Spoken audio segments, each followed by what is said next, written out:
अस्सलाम वालेकुम दोस्तों, एक बार फिर आपको खुशामदीद हमारे न्यू ट्यूटोरियल में। आज हम आपको इस ट्यूटोरियल में बताएंगे कि किस तरह आपको जब uplink service provider IP provide करता है तो आप उस अपने राउटर को उनके अपलिंक सर्विस प्रोवाइडर के साथ कनेक्ट करते हैं और किस तरह ये कम्युनिकेशन स्टेब्लिश होता है।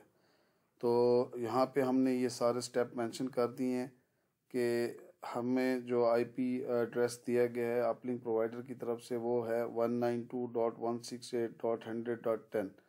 इसको हम अपने इस हेक्सलाइट माइक्रोटिक राउटर के वैन पोर्ट पर कॉन्फ़िगर करेंगे जबकि आईएसपी सर्विस प्रोवाइडर ने जो अपने एंड पे आईपी कॉन्फ़िगर किया हुआ है वो 192.168.100.1 है।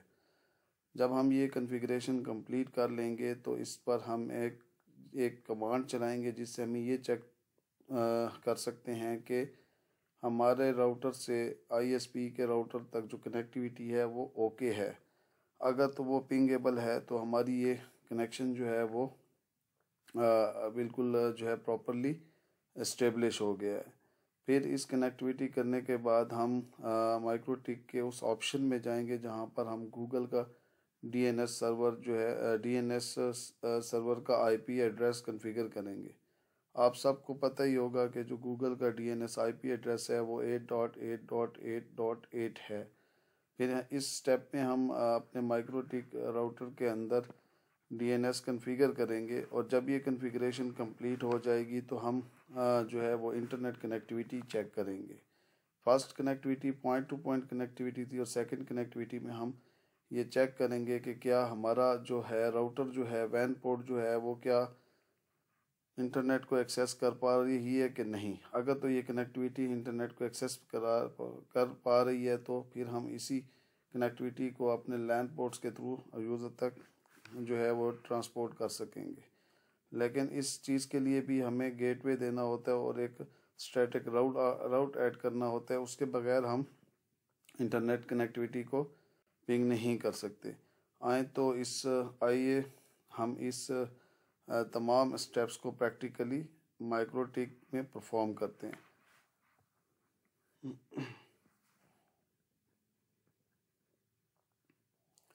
तो दोस्तों यहाँ पर हमारे पास एक माइक्रोटिक राउटर जो है वो ओपन हुआ पड़ा है।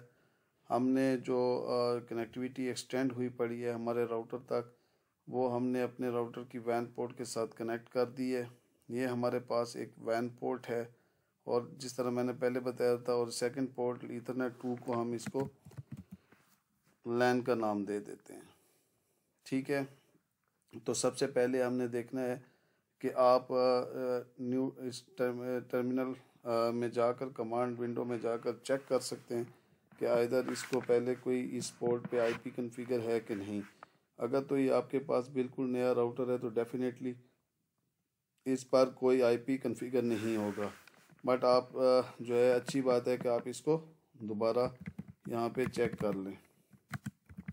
इसके लिए जो कमांड है वो आईपी एड्रेस प्रिंट है। जब आप ये करेंगे तो देखें इसके ऊपर हमने ऑलरेडी एक कॉन्फ़िगर किया हुआ है। तो सबसे पहले तो मैं इसको यहाँ से रिमूव करता हूँ। आप आईपी में जाएं, एड्रेसेस में जाएं तो इसको यहाँ पे रिमूव कर देते हैं। ठीक है, लेट्स सी कि हम ये एज्यूम करते हैं कि हमारा राउटर बिल्कुल न्यू है और अभी इसके ऊपर कोई कॉन्फ़िगरेशन नहीं हो रही। तो मैं यहाँ पे दोबारा वही कमांड चलाता हूँ आईपी एड्रेस प्रिंट की। तो आप देखें ये आपको शो करेगा कि कोई भी आईपी कॉन्फ़िगर नहीं है किसी भी इंटरफेस के ऊपर। ठीक हो गया, तो अब हम स्टार्ट करते हैं। जिस तरह के हमने पिछली पिक्चर में दिखाया था आपको कि हमें जो आईपी दिया गया है वो 192.168.100.10 है। ठीक है, तो हम उसको ऐसे कॉन्फ़िगर करेंगे। हम आईपी में चले जाएंगे, यहाँ पे जाकर एड्रेसेस में जाएंगे। एड्रेसेस में जाने के बाद जब भी कोई चीज़ नई ऐड की जाती है किसी मॉड्यूल के अंदर जो या इसके किसी ऑप्शन के अंदर, तो माइक्रोटिक के उस विंडो के अंदर एक प्लस का साइन होता है जिसको जब आप क्लिक करते हैं तो आपके सामने एक नई विंडो खुल जाती है जिसके थ्रू आप उसमें एड्रेसेस डाल सकते हैं और वो फिर इस पैन के अंदर नज़र आने लग जाती है पीछे वाले। तो हम यहाँ पे क्या करते हैं कि वो आईपी एड्रेस डालते हैं जो कि हमें आईपी सर्विस प्रोवाइडर ने दिया है। तो वो हमारे पास था 192.168 100.10/24 जिस तरह के मैंने पहले बताया था। और यहाँ पे फिर हम सेलेक्ट कर लेते हैं। डेफिनेटली हम इसको वैन देंगे क्योंकि हमने इसको वैन के ऊपर कॉन्फ़िगर करना है। ठीक है, यहाँ से अप्लाई कर देंगे तो इसका नेटवर्क आ जाएगा। एक नेटवर्क एड्रेस होता है, एक ब्रॉडकास्ट एड्रेस होता है, और ये क्लास सी का आईपी है। ठीक है, तो हम एक ट्यूटोरियल आईपी एड्रेसेस की क्लासेस पर भी बनाएंगे तो उससे आपको मज़ीद आइडिया हो जाएगा। लेकिन यहाँ पर सिर्फ आपको हम ये बताते चलें कि हमें ये आईपी जो है वो सर्विस प्रोवाइडर ने दिया था, जो हमने यहाँ कॉन्फ़िगर कर दिया है। अब हम इसको अप्लाई कर देते हैं और ओके कर देते हैं। ठीक है, ये करने के बाद हम इसकी अब कनेक्टिविटी जो है चेक करना चाह रहे हैं कि क्या ये आईपी हमारे जो है जो अपलिंक सर्विस प्रोवाइडर है उसको पिंग कर सकता है कि नहीं। अगर तो ये उसको पिंग कर सकता है तो हमारी ये कनेक्टिविटी ओके है। अगर ये पिंग नहीं कर सकता तो इसका मतलब है कि कोई इशू है। ये इशू जो है दो किस्म के हो सकते हैं। एक तो ये हो सकता है कि आपका जो मीडिया है वो जो है या तो फ्लैक्चुएट कर रहा होगा या जो है पोर्ट एडमिनिस्ट्रेटिवली डाउन हो सकती है। तो चले हम न्यू टर्मिनल में जाते हैं और यहाँ पे जो कमांड यूज़ होती है हमेशा कम्युनिकेशन चेक करने के लिए, पिंग करने के लिए, तो उसकी का सिंटेक्स जो होता है वो पिंग होता है।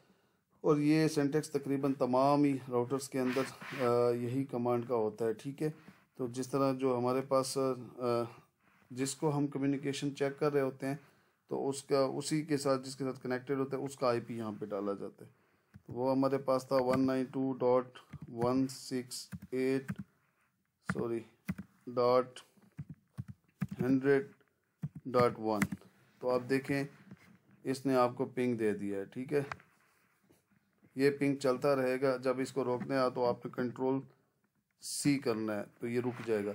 इसका मतलब ये है कि जो हमें सर्विस प्रोवाइडर ने आईपी दिया है और जो उसने अपने एंड पर आईपी कॉन्फ़िगर किया है तो ये कनेक्टिविटी बिल्कुल ओके है और ये हमें पिंगेबल हो रही है। तो इस तरह हमारा पहला स्टेप कंप्लीट हो गया है। अब हम सेकंड स्टेप में चेक करते हैं कि क्या हमारा जो है हमने डीएनएस इसका कॉन्फ़िगर करते हैं और फिर चेक करते हैं कि क्या हम जो है वो इंटरनेट को एक्सेस कर सकते हैं कि नहीं। तो इसके लिए जैसे पहले भी मैंने बताया था, आप आईपी में चले जाएंगे। ठीक है, और यहाँ पे डीएनएस होता है, इसमें आप चले जाते हैं। यहाँ डीएनएस में आप गूगल का डीएनएस दे देंगे 8.8.8.8। ठीक है, और जैसे मैंने पहले बताया था कि आपको अगर अपना अपलिंक सर्विस प्रोवाइडर कुछ और भी अपने डोमेन सर्वर्स के आईपीस दे देते तो आप उसको प्राइमरी सेकेंडरी बना सकते हैं या उनको प्राइमरी और गूगल को सेकेंडरी बना सकते हैं। तो हम इसको अप्लाई कर देते हैं और ओके कर देते हैं। तो अब हम दोबारा चेक करते हैं कि क्या हमारी कनेक्टिविटी पर ये इंटरनेट एक्सेसिबल है कि नहीं। हम इसको पिंग 8.8.8.8 करते हैं तो देखें ये पिंगेबल नहीं है। जिस तरह कि हमने बताया था कि आपको एक स्टैटिक राउट डालने की ज़रूरत है, अदरवाइज़ आपकी कनेक्टिविटी जो है वो आईएसपी के राउटर के साथ तो हो गई है लेकिन उससे बियॉन्ड नहीं कनेक्टिविटी नहीं हो पा रही। देखें अगर हम उसको करते हैं आईएसपी को पिंग करते हैं तो जवाब आता है, लेकिन अगर हम इंटरनेट को कनेक्ट करते हैं तो हमारा इंटरनेट नहीं चल रहा। हालांकि आपने देखा है कि हमने डीएनएस भी कॉन्फ़िगर कर लिया। तो यहाँ पे मेरा ख्याल में हमें एक और स्टेप करने की ज़रूरत है, जैसे कि मैंने जिक्र किया था, उसको कहते हैं स्टैटिक राउट डालने की। वो डाल के हम चेक करते हैं। उसके लिए आप आईपी में जाएंगे और आईपी में जाकर आप राउट्स में चले जाते हैं। ठीक है जी, यहाँ राउट्स में अगर आप देखें तो यहाँ पे कोई स्टैटिक जो है वो राउट नहीं डला हुआ, इसकी वजह से ये वहाँ पे नहीं पहुँच पा रहा। तो हम करेंगे क्या, हम यहाँ पे एक ऐड करते हैं। स्टैटिक राउट ऐड करने का तरीका ये होता है कि आप एक यहाँ पे उसी तरह एक प्लस साइन से ऐड करेंगे, लेकिन आप देखिए यहाँ पे आप हमेशा डेस्टिनेशन एड्रेस 0.0.0.0/0 रखेंगे। इसको रखने की वजह 00 ये है कि आप किसी भी क्लास के किसी भी एड्रेस को जो है ना वो एक्सेस कर सकते हैं, क्योंकि आपको ये तो नहीं पता है कि आपका जो कस्टमर है वो कौन सी वेबसाइट ओपन करेगा और उसका आईपी एड्रेस क्या है। इसलिए वो कुछ भी जो है वो ब्राउज़ कर सकता है। तो इसलिए आप इस पे लिखते हो कि जो डेस्टिनेशन कोई भी हो आपको अलाउ कर दिया जाए। आप जब जैसे ये करते हैं तो आपसे ये पूछता है इसका गेटवे क्या है।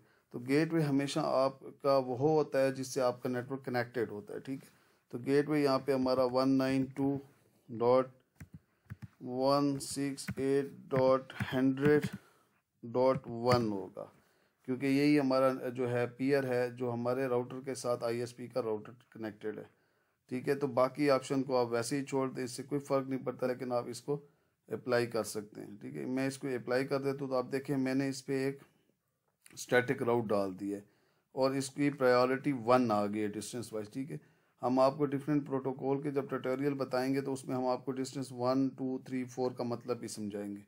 तो ये स्टैटिक राउट डालने के बाद अब हम चेक करते हैं कि क्या हम अब इंटरनेट को पिंग कर सकते हैं कि नहीं। ठीक है, अगर आप देखें अब तो बिल्कुल अब हम इसको पिंग कर सकते हैं। अभी मैं इसको आप इस तरह भी चेक करा सकता हूँ कि मैं इस स्टैटिक राउट को फिर डिसेबल कर देता हूँ। यहाँ जो क्रॉस का साइन है वो डिसेबल करता है, जबकि ये जो नेगेटिव माइनस का साइन है ये इसको यहाँ से रिमूव कर देते हैं। मैं इसको डिसेबल करता हूँ और आप दोबारा इसको कमांड को चलाता हूँ तो आप देखें मुझे इंटरनेट की कनेक्टिविटी नहीं हो पा रही। सेम अगर मैं इसको दोबारा एक्टिव करता हूँ तो देखिएगा आप यहाँ पे ये जो गुड का साइन है ये शो करता है कि ये कनेक्टिविटी जो है ये चीज़ दोबारा एक्टिव हो जाए।